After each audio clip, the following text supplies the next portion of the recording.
So here we go. Welcome. Last week of the trimester. Does it feel like it? Okay. Okay.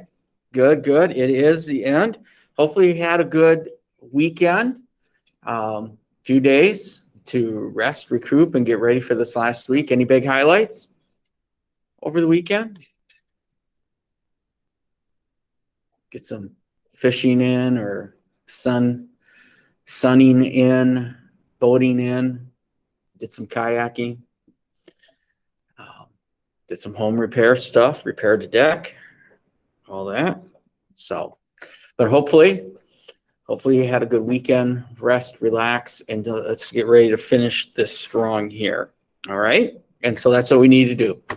So like I have been sending out messages, for me in this class, can be in different classes, and looking for any missing work. Deadline is Wednesday, June 2nd. So and especially if you're missing any summative pieces, you want to get those in. If you're not going to make this deadline, you need to reach out to me that you can't make the deadline. All right. So that might mean send me a note, might mean pop in during office hours, whatever it is. Just let me know that, or just tell me in class that you're struggling meeting this deadline, and we can talk about how to find ways for success. All right, so let's take care of that business. Anything missing? Let's do that. We are involved in a last summative, and so I'll take some time to talk about that a little bit later. But you may have been paying attention to the news the past couple days, or at least past couple weeks. They talked about it is the 100th anniversary of the Tulsa race riot.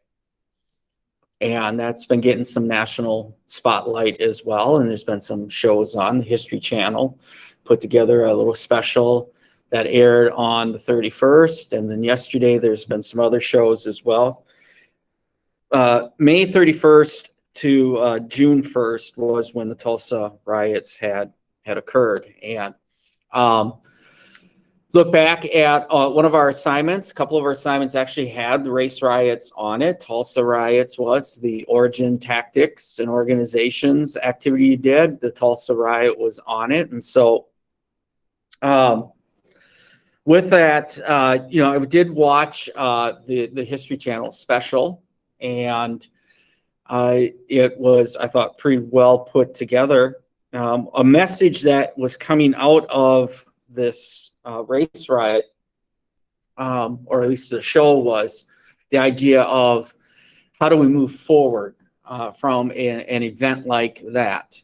And one, it's about the message was repeated by a number of individuals in their respect, restitution, and restore. And I think that is going to be kind of the narrative over these next years, is as we approach these types of topics again, revisit them. It is about the respect, restitution, and restore. And there'll be a lot of discussion about what does restoration look like, or restoring look like, and what does restitution look like when we deal with it. But to throw a little bit of context behind the race riot, there was a very, if you don't remember studying it, there was a very successful neighborhood or district in Tulsa called Greenwood, which had been named the Black Wall Street. And as I had actually found out, it was Booker T. Washington who had dubbed it Black Wall Street, just because of the amount of success and the amount of wealth that was being acquired. And the Tulsa race riot, in many ways, kind of is unfortunately typical of how these things take place. An accusation happens, and then mob mentality takes over, and how an incident on an elevator that might have been unintentional becomes blown into an assault issue, where a black male was accused of assaulting a white woman who was an elevator operator. and news of it spread.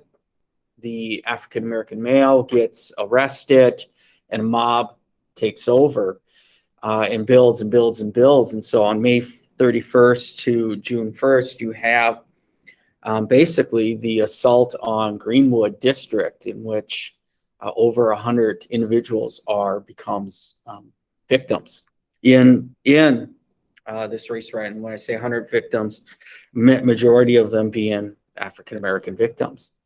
Part of the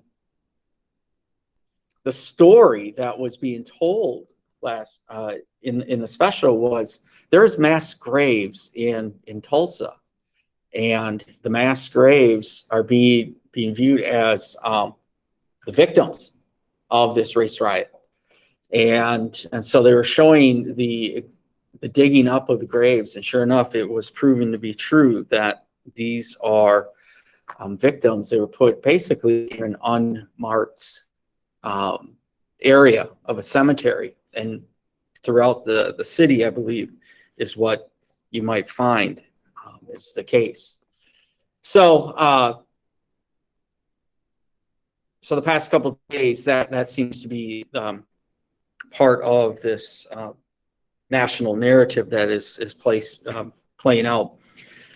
My daughter asked me, did anything like this ever occur in Minnesota, right? And we can talk about difficulties between indigenous groups and the Minnesota government in the United States,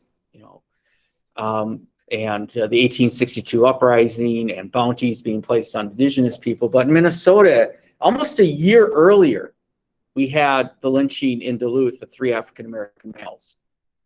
All right, and then about almost a month before the Tulsa race riots, Minnesota passes an anti-lynching law in response to that lynching that had occurred. And so we're one of the few states in the United States at that time that passed anti-lynching laws. So nothing of the sort like a race riot at that point, but we could find some incidences where there is racial intolerance playing out in Minnesota. So just thought I brought that up. That was also one of my weekend highlights. Sometimes I do find myself getting caught up in history. Even though, I'm out of school, I still always am constantly learning with that as well. All right. So coming back here, remember we've had some activities, and they've kind of been mashing together this past week, it seemed like. And so Black activism was to be done. And so hopefully you pulled out of Black activism that in some ways it did help the civil rights movement, could have also hindered it, because it is, again, changing the scope and the objectives of the civil rights movement. It is creating a sense of what we call Afrocentricity, which is pride in one's culture. So that is emerging out of Black activism. And then you should be starting the 4 branches or the 3 branches of government plus grassroots. All right, so that'd be our focus for today here. All right, before we get into that, the grassroots element, part of it, when you look at that activity, is looking at a group of people known as Freedom Riders, or coming out of CORE, Congress of Racial Equality here. And I got a little video clip that's going to focus a little bit on Freedom Riders here and how they are going to try to create change. And it shows tactics, but then also how they can get government also to work in creating this change as well. Okay, and one of the points of this activity that you're doing is to show that it's going to need a combination of not only grassroots, but also elements of government to get involved if there really is going to be change, meaningful change, and more long-term type changes here. So I want us to take a look here at this Freedom Riders create change here. It's about it's almost 6 minutes. So give me some time here for that. So let's try to stay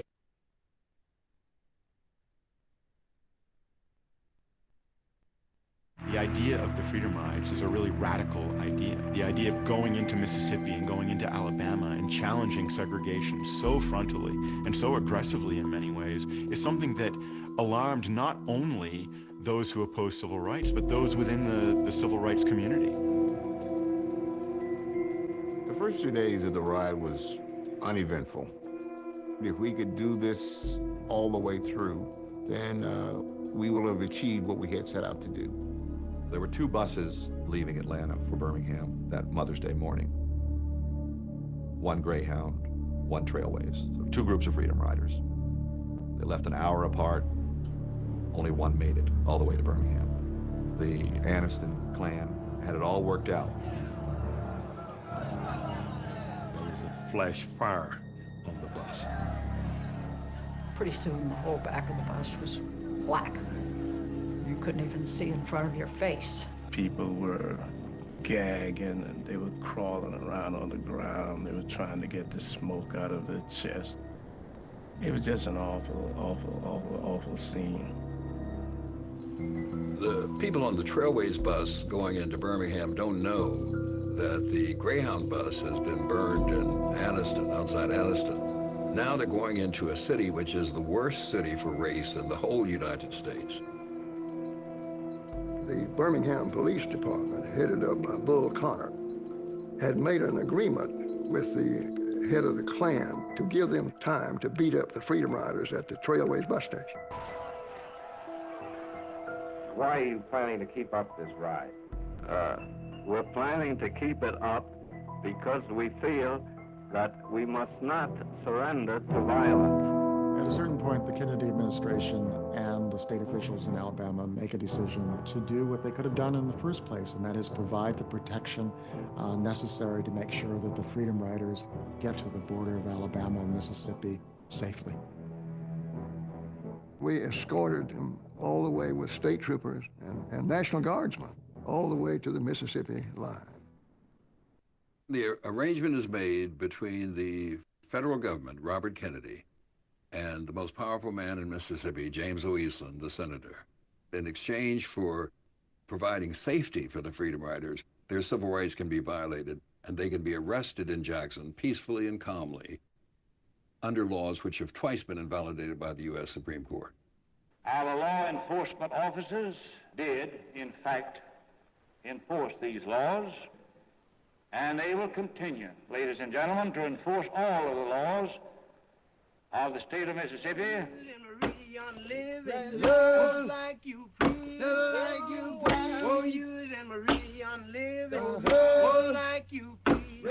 Ross Barnett wants to teach them a lesson. And the lesson is, I'm going to send you to a real prison, to Parchment Penitentiary. So you're going to do hard time in Mississippi. You're not going to, this is not going to be a city jail. This is going to be like the reputation of the Old South, where people did work gangs. The Freedom Riders take the pretty brave stand of saying, fine, we'll go to Parchment, and we'll fill Parchment up, and we'll make Parchment the next site of the civil rights movement.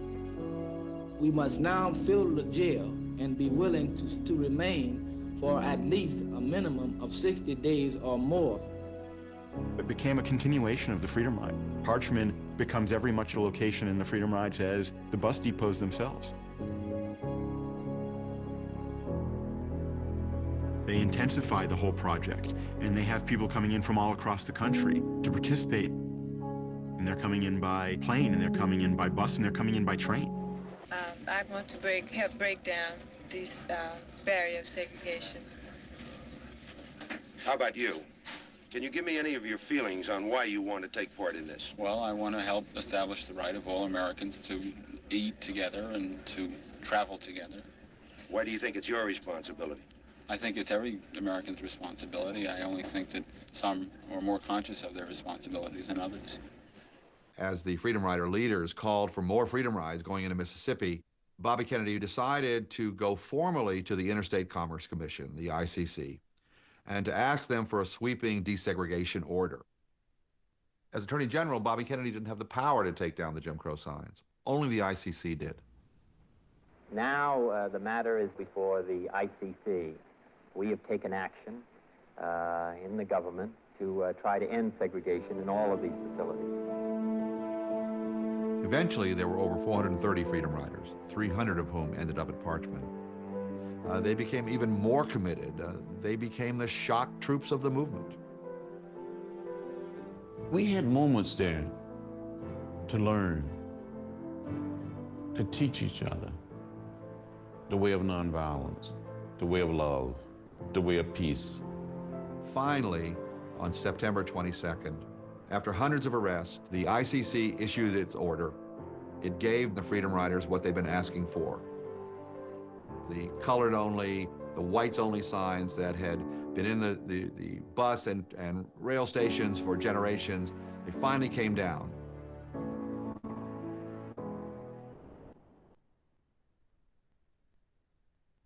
That is a perfect example of not only of grassroots success here, that ultimate success is putting pressure on the federal government. But the interesting thing about Bobby Kennedy, and Bobby Kennedy is the U.S. Attorney General for President John F. Kennedy. So they are brothers.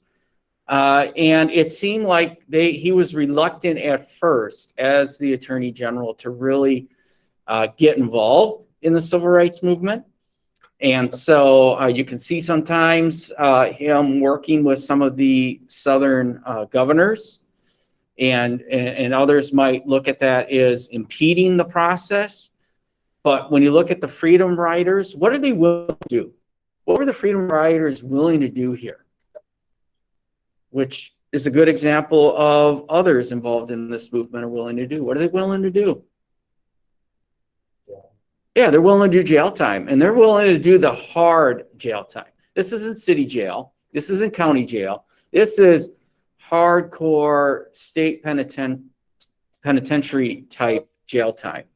This is the image of work gangs or chain gangs that was a common sight in our prison system. They're willing to do that. They're willing to fill up the jails, and to a point where Kennedy is going to now once again have to revisit, but he finds a way to, one would say, use a federal agency, the ICC, Interstate Commerce Commission, all right? Not Park High's ICC, but the Interstate Commerce Commission here, to enforce the laws. And they do.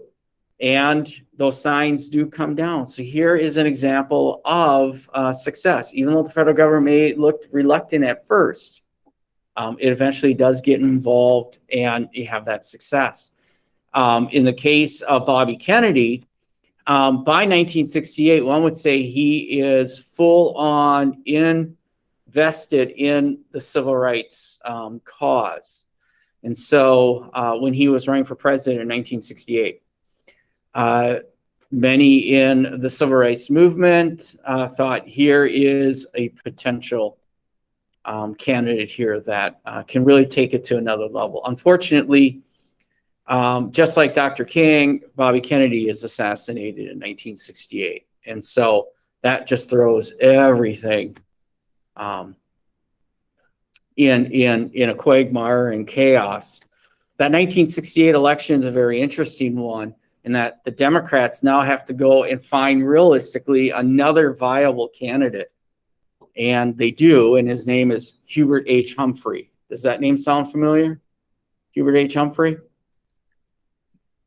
It might. Before US Bank Stadium, there was a Hubert H. Humphrey Metrodome.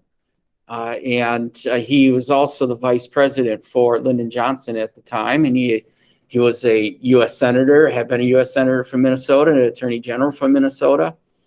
So we have a Minnesotan running in 1968 up against Richard Nixon. And so one would say with the assassination of Kennedy, it made the election a lot closer, and Nixon ends up winning.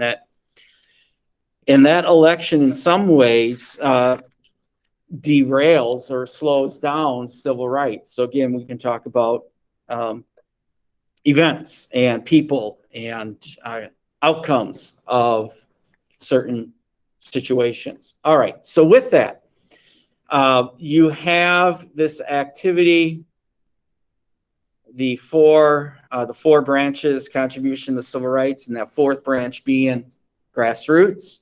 Remember, you need to cover all the red areas. So the executive, or excuse me, all the branches, the executive, judicial, legislative, and grassroots. There are questions for each one. You need to address them. And like I said, for each question, what is the minimum amount of posts you need? 2. You need 2. Make sure that you do number these questions. So it's a visual cue for me.